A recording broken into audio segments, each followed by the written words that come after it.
Fair enough. With those caveats, Charlie Gasparini, I want to go to Carl Szabo right now. He's the George Mason Antonin Scalia Law School professor of Internet Law. Professor, very good to have you. Again, we don't know what's true. We don't know what's hype. We don't know if this whistleblower is indeed telling the truth.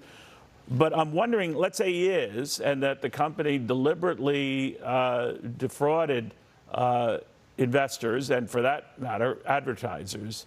Then you've got something that's much bigger than this takeover battle, right? Look, anytime any business is accused of fraud, you got a problem, and you got to face that head on. But look, as an attorney, I have to look at facts. I have to look at evidence. And so far, nobody's seen any. All we've heard are accusations.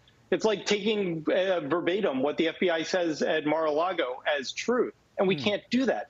But what I do know as fact is just looking at the history, you've got a employee who was brought on, did a bad job, got fired in January. And if this was so important, why did he wait till August to release these documents? I don't know. Maybe it's truthful. Simultaneously, the group that's fronting him is called Whistleblower Aid. It's the same George Soros-funded group that supported Frances Haugen against Facebook. And I think George Soros has a bigger fish to fry when he's going after Facebook and Twitter. And I think what that gets into is kind of trying to address content moderation.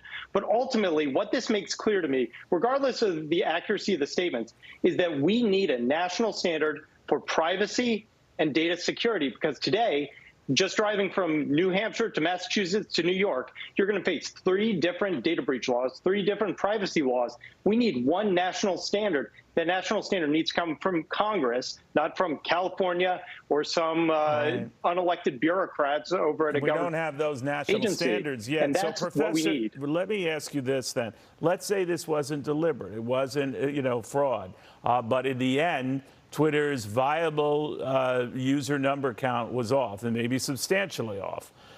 Then, at the very least, Elon Musk has his out on this, doesn't he?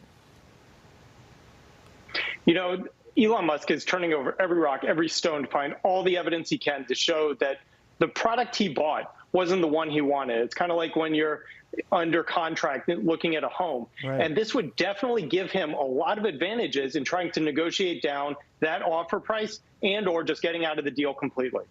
All right. Well, if you don't mind, Professor, switching gears here. I had Congressman Kevin Brady with us a little while ago, who's leaving Congress. He sits on the House Ways and Means Committee, and he's very concerned about the legality of what the president is doing on this loan forgiveness matter, taking it into his own hands. Says he can't do that. That's a Congress role, not a president role. Is he right? Congress historically and constitutionally has what is called the power of the purse. They decide where our money goes and how it gets spent. The executive branch then takes that money and does it. They can't. The executive branch just can't take the money and spend it how it wants. And this is kind of systemic and endemic of what we're seeing out of this Biden administration.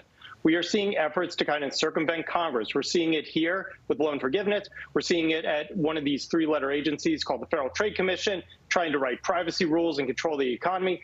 This administration is trying to end run Congress and extend its constitutional power.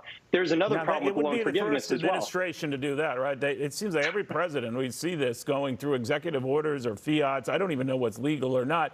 But even if the president goes through with this, tries to do it, a court would almost assuredly shoot it down or delay it, wouldn't it?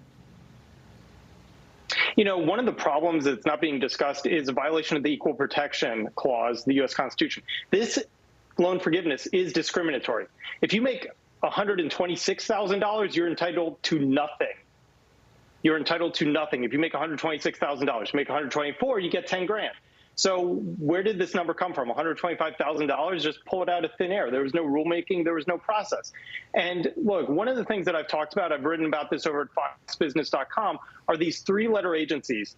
The government, whether it's the Biden administration, the IRS, we were talking about the SEC, and the Federal Trade Commission, they are all trying to ignore congressional rule. They are trying to engage in executive fiat, and they are doing end runs around rulemaking. And this needs to be stopped. We as Americans cannot allow any executive branch to decide and do an end run around the Constitution, around Congress, and just do whatever it wants, because we didn't elect these unelected bureaucrats. We elected our representatives to decide how our money gets spent, what policies get put into place. Maybe slow, but is way better than the alternative of, for example, the Federal Trade Commission, 3 Yale law students deciding what the best privacy and data security laws are for the rest of the country. I just have a feeling this battle isn't over.